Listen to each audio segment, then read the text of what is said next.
अब आए हो तो चैनल को सब्सक्राइब करके जरूर जाएं और साथ ही दिख रहा होगा बेल आइकन, उसे दबाकर नोटिफिकेशन पाएं।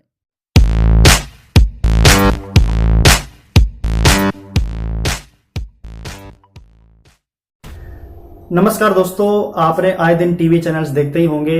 अपने टीवी चैनल्स में आप चैनल्स घुमाते ही होंगे, चाहे वो हिंदी चैनल्स आपके फेवरेट हो, चाहे म्यूजिक चैनल्स फेवरेट हो, चाहे किड्स चैनल्स फेवरेट हो, चाहे न्यूज चैनल्स फेवरेट हो। हम जब भी टीवी पर जाते हैं तो चैनल्स को जरूर घुमाते हैं। और आपने अगर कभी इस चीज को नोटिस किया हो कि जब भी चैनल शुरू होता है तो वो कैसे होता है, तो ये जानकारी आपको मैं देने वाला हूं। क्योंकि टीवी चैनल्स तो हम आसानी से देख लेते हैं, लेकिन उसके पीछे क्या क्या प्रक्रिया रहती हैं, उस चैनल को कैसे हमारे तक पहुंचाया जाता है, वो कैसे लॉन्च होता है, कितना खर्चा आता है, तो उसकी पूरी जानकारी जो है आपको मैं इस वीडियो में देने वाला हूं। तो इस वीडियो को आप ध्यान से समझिएगा और देखिएगा, जिससे आपको पूरी जानकारी मिल जाएगी कि आखिर एक चैनल को शुरू होने में कितना समय लग जाता है, कितना टाइम लग जाता है, उसे कहाँ से अप्रूवल लेनी पड़ती है, कितना खर्चा करना पड़ता है, तब जाकर वो हमारे पास पहुंचता है और हम उसे देखते हैं। चाहे वो FTA चैनल हो, चाहे वो पेड चैनल हो, वो सभी का जो नियम है, कायदे हैं, वो एक ही रहते हैं। आज जो है आपको मैं उदाहरण के तौर पर स्टार स्पोर्ट्स 1 बंगला को चैनल को लेकर दिखाऊंगा और उसके उदाहरण को देते हुए आपको मैं बताऊंगा कि चैनल को कैसे शुरू किया गया है और बाकी जितने भी चैनल्स हमारे लिए चल रहे हैं या आने वाले वक्त में शुरू होंगे, लॉन्च होंगे, तो वो भी इसी प्रक्रियाओं को अपनाते हुए लॉन्च होंगे। तो देखिए, जब स्टार स्पोर्ट्स नेटवर्क ने आपस में डिसाइड कर लिया पूरे टीम वर्क के साथ कि हमने जिस प्रकार से बाकी रीजनल स्पोर्ट्स चैनल्स को उतारा है, जैसे कि तमिल में, तेलुगु में, कन्नड़ा में, तो उसी प्रकार से हमें बंगाली में भी लॉन्च करना चाहिए। जब उनको आपस में सहमति मिल गई तो उन्होंने बंगाली में भी इसको लॉन्च करने का फैसला कर लिया और उन्होंने इसके लिए एक पूरी टीम वर्क तैयार कर ली कि अब बंगाली ऑडियंस के लिए, बंगाली कमेंट्रीज के लिए कुछ जो है एंकर्स को तलाशा जाए, उनके लिए ऑडिशंस लिए जाएं, क्या वो वाकई अच्छे कर रहे हैं या नहीं कर रहे हैं। तो उसके लिए जो है पूरी प्रक्रियाओं को शुरू किया जाता है। इसके लिए स्टूडियो सेटअप किया जाता है, टेलीप्रॉम्प्टर्स को बुक किया जाता है, खरीदा जाता है, बड़े बड़े हाई क्वालिटी कैमरास को खरीदा जाता है।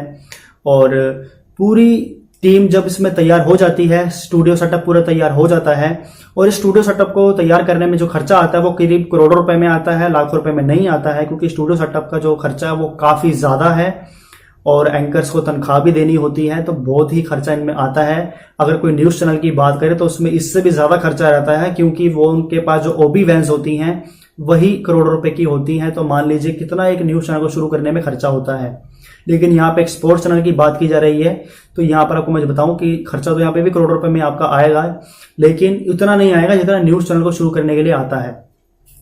ठीक है, तो चलिए हमने यहाँ पे समझ लिया कि चैनल को शुरू करने से पहले जब टीम वर्क ने आपस में डिसाइड कर लिया चैनल को शुरू करने के लिए, तो वहां स्टूडियो सेटअप भी तैयार हो गया, एंकर्स भी हो गए, पूरी स्टूडियो की लाइटिंग भी हो गई, स्टूडियो के लिए टेलीप्रॉम्प्टर्स भी हो गए, कैमरास भी हो गए। अब बात आती है चैनल को शुरू करने के लिए सरकार से लाइसेंस की, कि गवर्नमेंट के पास इसका नाम होना चाहिए। गवर्नमेंट के बिना परमिशन के आप कोई भी चैनल शुरू नहीं कर सकते हैं। तो इसके लिए क्या करते हैं कि एप्लीकेशन को तैयार किया जाता है, उसमें चैनल का नाम होता है, उसमें स्टार स्पोर्ट्स 1 बंगला जो है उदाहरण के तौर पर मैं आपको बता रहा हूं, नाम दे दिया। उसके बाद उस चैनल का जो प्राइस है वो क्या रहने वाला है, यानी स्टार इंडिया ने उसका क्या प्राइस रखा है। क्योंकि ट्राई का जब से नया नियम लागू हुआ है उसके बाद से हर एक चैनल को शुरू करने से पहले उसकी कीमत जो वो बतानी होती है। अगर वो फ्री टू एयर है तो FTA आएगा, वरना उसकी कीमत आ जाएगी। तो मान लीजिए वहां पर उसकी 19 रुपए कीमत आ गई और DTH डिस्ट्रीब्यूशन या केबल टीवी डिस्ट्रीब्यूशन की क्या रकम उसकी रहेगी पर एनुअल, वो भी वहां पे लिखा होगा। साथ ही साथ चैनल जो है वो कुछ लैंग्वेज में होगा, वो भी वहां पे जानकारी होगी। और वो भी होगी कि वो कौन से सैटेलाइट पर शुरू किया जाने वाला है। क्योंकि जब भी कोई चैनल शुरू होता है तो सबसे पहले वो C बैंड सैटेलाइट पर शुरू होता है और उसके लिए भी वहां पर सैटेलाइट का नाम होना जरूरी है कि ये सैटेलाइट का नाम ये है और यहाँ पे जो फ्रिक्वेंसी इसकी रहेगी वो ये रहेगी। जैसे कि आपको मालूम ही होगा कि स्टार स्पोर्ट्स से जितने भी चैनल्स हैं वो C बैंड सैटेलाइट के एशियासैट 7 सैटेलाइट पर मौजूद हैं। तो वहां पर जो एप्लीकेशन होगी वहां पर एशियासैट 7 का नाम होगा और उसमें जो फ्रीक्वेंसी पर ये चैनल शुरू किया जाएगा उस फ्रीक्वेंसी की पूरी जानकारी होगी कि इसकी फ्रीक्वेंसी ये है, इसका सिंबल रेट ये है, इसकी FEC ये है, इसका मॉड्यूलेशन PSK ये रहने वाला है। तो पूरी जानकारी वहां पर आपको एप्लीकेशन में देनी होती है। वो एप्लीकेशन जब पूरी तैयार कर ली जाती है तो उसमें साइन जो होते हैं वो स्टार स्पोर्ट्स नेटवर्क के जो CEO होंगे उनके होंगे और वो एप्लीकेशन जो है वो सीधा ministry of information and broadcasting यानी सूचना एवं प्रसारण मंत्रालय को भेज दी जाती है। जब वो एप्लीकेशन चली जाती है तो वहां पर जो टीम है उनकी MIB की, वो इसे रिव्यू करती है कि इस नाम का चैनल पहले से कोई मौजूद तो नहीं है। क्योंकि एक ही नाम का चैनल 2 चैनल्स कभी नहीं हो सकते। इसलिए हमेशा ध्यान में ये बात होती है कि एक चैनल का नाम अलग होना चाहिए और दूसरे चैनल का नाम अलग होना चाहिए। अगर चैनल का नाम मान लीजिए मिलता जुलता है तो कोई फर्क नहीं, लेकिन अगर चैनल का नाम एज इट इज बिल्कुल सेम है तो चैनल को लाइसेंस को कभी भी अप्रूवल नहीं मिलती है। तो यहां पर यह बात आती है कि जब ये जांच पूरी हो जाती है कि हाँ लाइसेंस इस नाम से पहले कोई मौजूद नहीं है, यानी स्टार स्पोर्ट्स 1 बांग्ला नाम का कोई भी चैनल पहले से नहीं चल रहा है और इसकी कीमत इतनी रखी गई है, ठीक है, इसका डिस्ट्रीब्यूशन प्राइस इतना रखा गया डीटीएच ऑपरेटर्स के लिए, ठीक है, मान ठीक है, इसको अप्रूवल दे देते हैं, कोई दिक्कत नहीं है। तो वहां पर जैसे उसको एप्लीकेशन को ग्रांट मिल जाती है, अप्रूव हो जाती है, तो स्टार नेटवर्क उसका 1 ईयर यानी एनुअल जो प्राइस होता है लाइसेंस फीस, वो minister of information and broadcasting को जमा करवा दी जाती है। जी हाँ, इसकी रकम जो है वो लाखों रुपए में रहती है, यानी 1 साल की जो रकम होगी वो करीब 3 से 4 या 5 लाख भी हो सकती है। तो लाइसेंस की जो है वो अलग अलग जनरल के तौर पर जो है वो प्राइस होता है, यानी स्पोर्ट्स चैनल का ज्यादा होगा फीस, न्यूज चैनल का थोड़ा कम होगा, हिंदी मूवी का थोड़ा ज्यादा होगा, न्यूज चैनल का थोड़ा सा या English news, Hindi news, regional news का थोड़ा सा कम रहता है।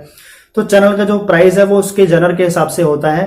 जैसे स्पोर्ट्स चैनल है तो उसकी कीमत ज्यादा रहेगी क्योंकि डिस्ट्रीब्यूशन में इनका ज्यादा जो है वो पैसा होता है, ज्यादा इनको पैसा जो है वो उनको बनता है, तो इसलिए इसकी रकम भी हमें लाइसेंस की ज्यादा देनी पड़ती है। और यहाँ पर बात यह आती है कि जो लाइसेंस की रकम है वो हर साल चुकानी पड़ती है, यानी 1 साल लाइसेंस आपने ले लिया, एक बार आपको अप्रूवल मिल गया तो ये नहीं है कि आपको आगे जाके कभी भी चैनल के लिए पे नहीं करना। जी नहीं, आपको हर साल जो है अपने लाइसेंस को रिन्यू करवाना पड़ता है। जैसे हम अपना ड्राइविंग लाइसेंस करवाते हैं ना हर 5 साल बाद, या अपनी गाड़ी की आरसी हम रिन्यू करवाते हैं हर 5 साल बाद, उसी प्रकार से ये भी होता है और यहाँ पर भी आपको लाइसेंस को रिन्यू करवाना पड़ता है। जब लाइसेंस आपका रिन्यू होता रहेगा तो आपको कभी भी अपने चैनल में दिक्कत जो है वो देखने को नहीं मिलेगी। जब सरकार द्वारा सब कुछ क्लियर हो जाता है तो उनको बता दिया जाता है कि हमने आपके चैनल को अप्रूवल दे दी है और आप जो है अपने चैनल को कभी भी शुरू कर सकते हैं। तो ब्रॉडकास्टर के ऊपर ये निर्भर हो जाता है कि वो कब अपने चैनल को शुरू करना चाहता है, क्योंकि गवर्नमेंट ने उसे आजादी दे दी है, आप कभी भी अपना चैनल शुरू कर सकते हैं। तो वो ब्रॉडकास्टर के ऊपर होता है, जो चैनल उसने लाइसेंस लिया है उस पर कब चैनल शुरू करना चाहता है। यानी मान लीजिए स्टार इंडिया नेटवर्क ने काफी वक्त पहले इसका लाइसेंस जो था वो ले लिया था और उन्होंने आज इसको लॉन्च करने का फैसला किया है, तो वो 5 तारीख को लॉन्च ऑफिशियली कर दिया गया है। तो कुछ इस प्रकार से, कुछ इस प्रक्रियाओं से चैनल को शुरू किया जाता है। काफी करोड़ों रुपए खर्चा करने के बाद एक चैनल को शुरू किया जाता है। जब वो सक्सेसफुली रन होने लग जाता है तो उसको डिस्ट्रीब्यूशन के तौर पर उतारा जाता है, तब वो डीटीएच में लॉन्च होता है।